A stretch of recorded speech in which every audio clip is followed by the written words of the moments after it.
So let's start with the early days. So what were William and Harry's feelings towards Camilla when she first came into their life? Why weren't they fans of her? Were they protective of Diana? Oh, it's such a long saga of the story of Camilla. We have to really look at Camilla's attitude. I mean, here she is in 1970. She walks up to Charles, then Prince of Wales, at a party and says, "Hey, my great-grandmother, Alice Keppel, and your great-great-grandfather, uh, King Edward VII, were lovers, so how about it?" She wanted to be the mistress of the king eventually. And, from that point on, there was this huge love story. Unfortunately, she was married to somebody else at the time, Andrew Parker Bowles, and a wife had to be found for Prince Charles. He was in his mid-30s, and so Camilla and another of Charles's mistresses, Lady Tryon, set out to pick out a wife for Charles, and they had a list of 10 aristocratic women, and they both settled on Diana. So they picked Diana to be Charles's wife, knowing that they would both still be his mistress.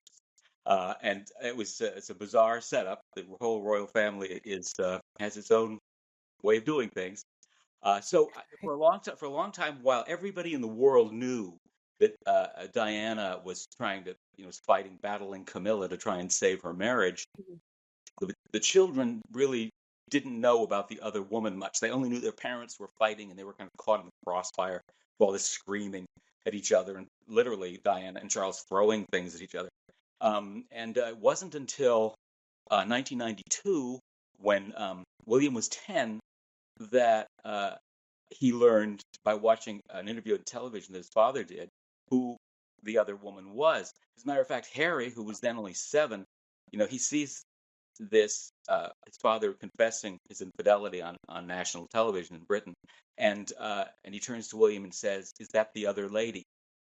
So they didn't really, until William was 10 and Harry was 7 or 8, they didn't know Camilla at all. And they never met her until 1998, 10 months after Diana was killed in a car crash in Paris. Charles kind of arranged for William and Camilla to bump into each other at Clarence House. And, William was 17 at the time, and she was shaking like a leaf. And later, Camilla said, as soon as William left after that brief meeting, she said she needed a gin and tonic. And I think it's been that way ever since. I think she's a little afraid of William in particular, because both William and Harry really, as we know, they wanted their father to be happy after their mother's death, but they did not want him to marry Camilla, and they made it crystal clear. But he did anyway. Charles married Camilla anyway in 2005, and they put on a good front.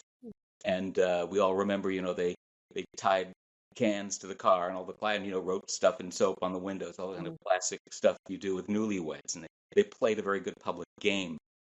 But I don't think William and Harry were ever happy with Camilla stepping in and in essence, trying to replace their mother in their eyes. Do you feel like that's how they felt, that she was trying to replace their mother? And did Camilla ever try to do that in any way? No, well, Camilla, don't forget, Camilla is an interesting operator. She's very cheerful. She's very earthy. People like her, but she is, she was a granddaughter of a baron. She has navigated the waters and all the intrigue. She's a sharp cookie, and behind the scenes has, I think, done quite a bit of damage, frankly.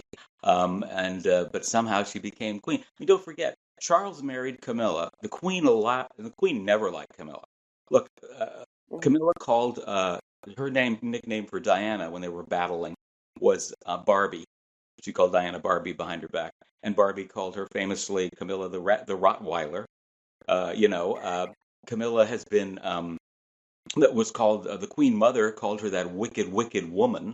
Camilla was the Queen Elizabeth II was no fan of Camilla. She saw Camilla as someone who was breaking up the marriage of Diana and Charles and causing all this scandal.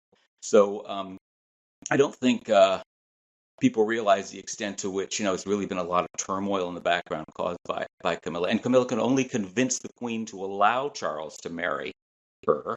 He needed her permission to do it, Elizabeth's permission to do it. only if he promised that she would not be made queen. I mean, she would technically be queen, but that she not be called queen. And he promised to the country that she would never be known as the queen, because that was going to be Diana's role. She was really the rightful queen in many people's eyes.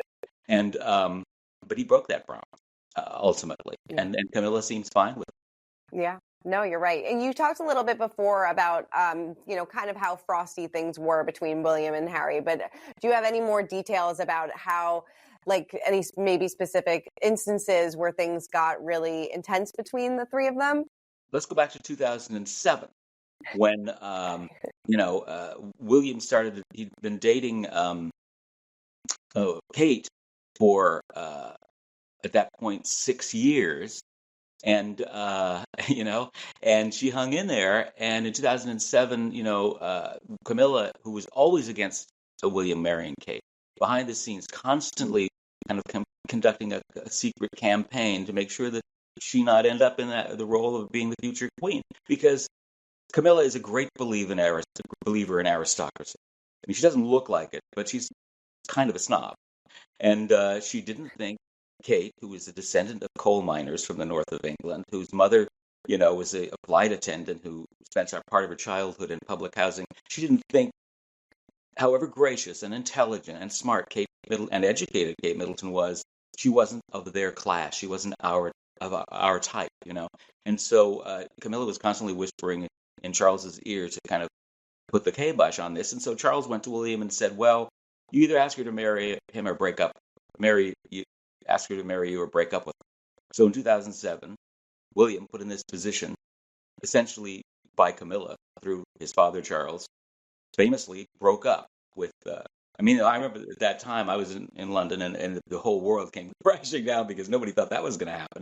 It didn't last long though, because once he regretted what he had done, William did really, really quickly, and they were back together within a matter of weeks. But you can see how Camilla, works her wiles very discreetly.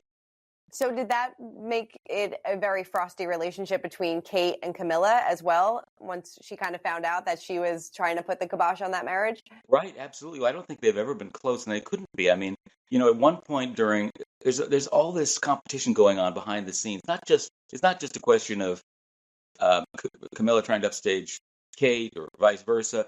It's their teams are always in constant competition. They both have their empires going, and all of them do, all the royals, their staffs, and there was a great deal of competition. I mean, when Camilla married Charles, she took on a responsibility. She wanted to prove to Queen Elizabeth that she could be a hardworking royal. So she was out there doing maybe 300 royal engagements a year. Kate, who was tending to her children, who was more interested in charge at that point in George's well-being, really didn't do anywhere near as much in the way of public engagements during that period. She was doing like 30 or 40 a year compared to Camilla's 300 a year. And Camilla told her friends this and leaked it to the press, knowing that in the eyes of Queen Elizabeth, this was almost an unforgivable sin. Elizabeth II, if anything, was a hardworking monarch, and she wanted everybody on her in the royal family to do their bit. And so it really held Kate up to ridicule, which was totally unfair, of course, because she had a different approach to things. But I don't think they've ever gotten over that. And I think everyone knows that, that William and Harry both begged their father not to marry Camilla, but he just did it anyway because it was, nobody's going to tell him what to do. He was going to be king. And they've had to live with that. William, I think in recent years, people feel that he's warmed up to Camilla. I don't see that. I think he tolerates her. I know that Harry still, as we know from his book, thinks she's a villain. Charles's illness, obviously, is something that puts into more focus Camilla's devotion to him and dedication to her husband. And I'm sure, William appreciates that. But I don't think, look, I talked to Margaret Rhodes, who was the cousin of Queen Elizabeth.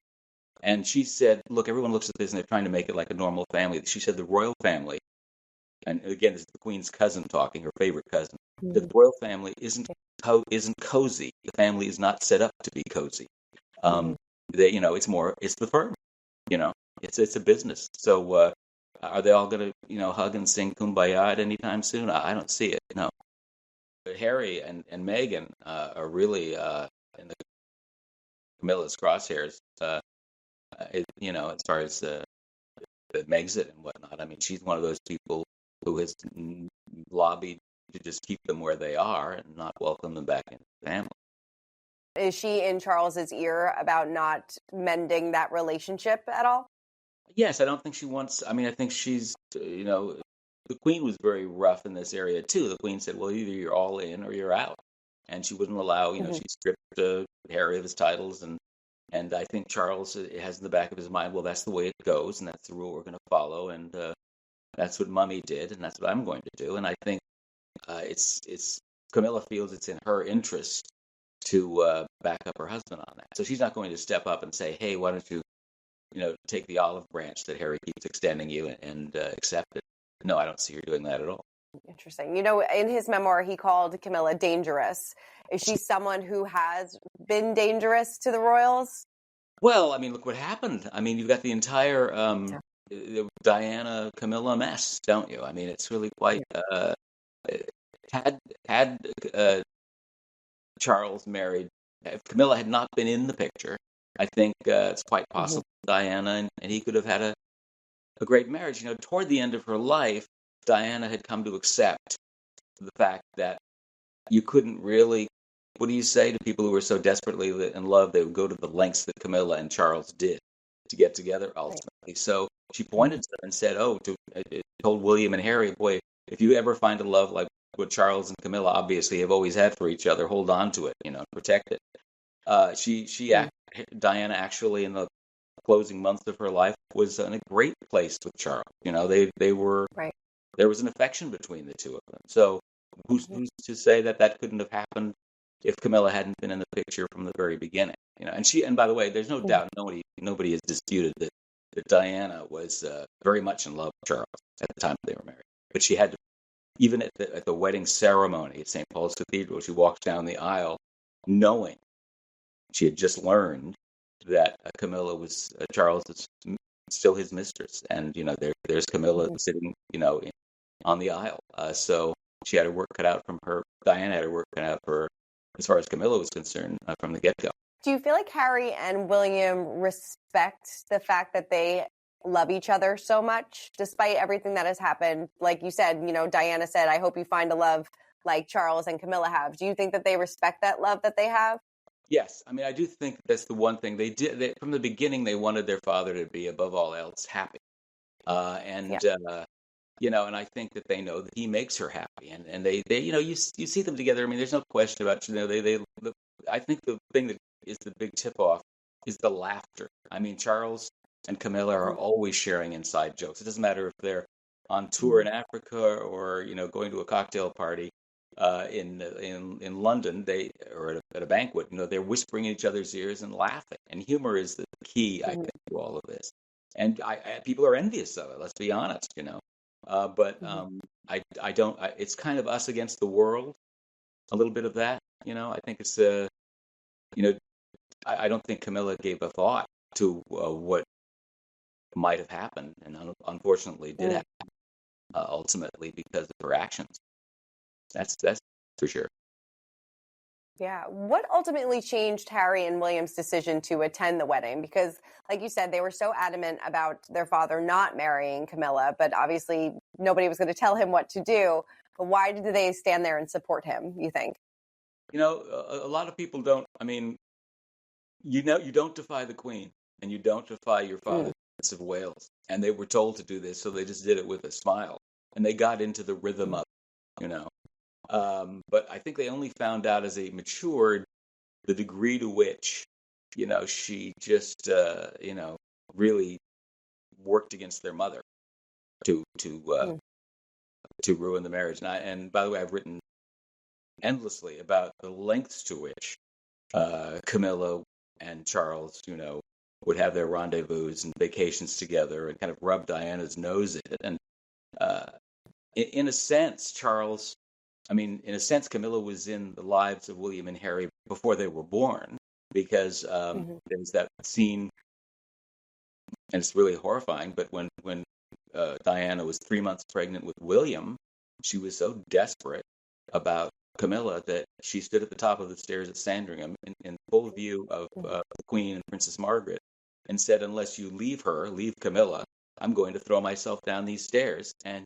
Charles just picked up and walked out the door, and she threw herself down the stairs. And the Queen had to, and Queen and Princess Margaret had to rush to her assistance. And it's lucky that it didn't affect her pregnancy. So in a sense, Camilla has always been in their lives before they ever knew it. Right. What was she like as you kind of talked about this a little bit, but what was she like as a stepmom? Did she try to step in and have that relationship with them, or was she more hands-off and kind of let them take the lead? She let them take the lead, and I think she was, again, I think Camilla has always been a little bit afraid of both of them because she really needed their support. And she didn't, had they chosen to stand in the way and make a big public spectacle out of this and opposed it, she never would have been able to marry Charles, unless Charles could sell his sons, at least on the idea of pretending that they were okay with it. If they wouldn't do that, if they wouldn't fake it, then she would have been in trouble just because of the public sentiment at the time. And by the way, Charles spent years and years selling after Diana's death. I mean, she was Camilla was completely made over. I mean, with plastic surgery and great dramatic weight loss, and she had to give up smoking. She's the 4-pack a day smoker for 40 years. She, had her hair redone. She had her teeth redone. She had her, they brought in designers and fashion consultants and everything else. It was a total makeover to sell her to the British people. Yeah. And, it worked to some extent. At least he was able to, she was thought of as a villain by the public following Diana's death. To such an extent, by the way, they had to increase security. And Charles was very concerned about Camilla's safety. But slowly, gained a little bit more of the public confidence. She will never be a very popular member of the royal family. Right. I mean, I think she's been eclipsed to some extent by Harry and Meghan, but I don't think the British people's heart is in Queen Camilla's corner, particularly. Right. You said before about like repairing the image, and I think in Harry's interview with 60 Minutes, he accused Camilla of leaking stories about the family to the press to rehab her image. Right. What do you believe that? And what was kind of the royals' reaction to that?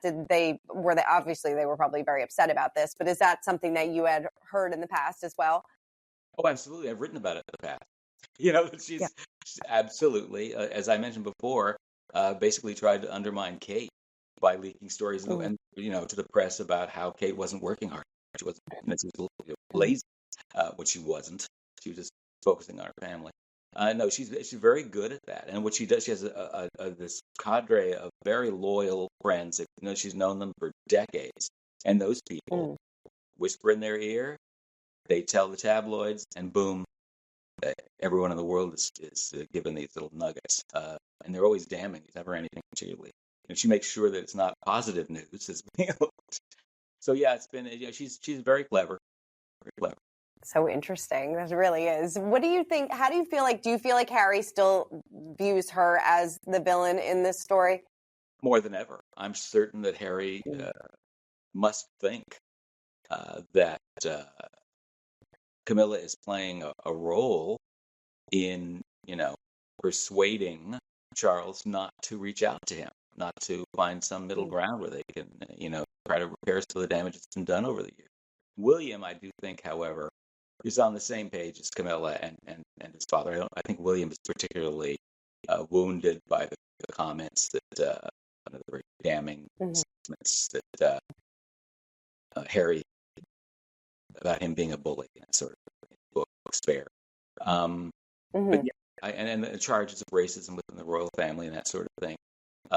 William has, again, he doesn't have the time or the emotional bandwidth, I think, to try and repair his relationship with his brother right now that his wife is battling cancer. How would you describe Camilla, behind closed doors? You said before, like, she and Charles love to laugh together, but how would you describe her, when nobody's watching? Well, everybody talks about her sense of humor and her randy, ness, which we unfortunately, through leaked phone conversations, we know that they pretty X-rated some of their Mm, humor. Uh, what she really wanted to be and was for many, many decades was just sort of a country matron. She would show mhm, up at parties, dinner parties with mud on her boots and hay, a straw in her hair. I'm not kidding. Because she would be mm, working on the grounds of her estate. Um, that had to change. That was not something that was acceptable if she was going to be Queen of England. So I think behind the door, she lets her hair down, as it were, behind closed doors, mhm, and is charming and funny and all of those things. But it doesn't mean that she's not capable of being shrewd and manipulative, and she's been all of those things. Yes, right. Be careful what you ask for. And then finally, what do you kind of answered this a little bit, but just kind of button everything up. What do you feel like the future holds for Charles, Camilla, William, and Kate? Do people expect them to grow closer in the years, or do you think that this is as far as we've come? Well, I see you've left out Harry and Meghan, so we just assume they're Yeah. adrift. That kind of thing is true. Um, it'll be interesting to see everything. Everything hinges on the health question, doesn't it? I mean, this Mhm, is assuming that everyone recovers. We have to look forward to the fact that the pressure will still increase on William because I mean, his father will have a short reign compared to Queen Elizabeth mhm. II. There's no question, a shortish reign, and so William will have to step up.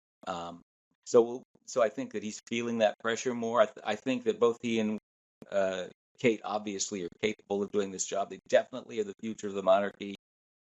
With their adorable kids, they're going to. I think Mhm, one of the most popular royal families of all time.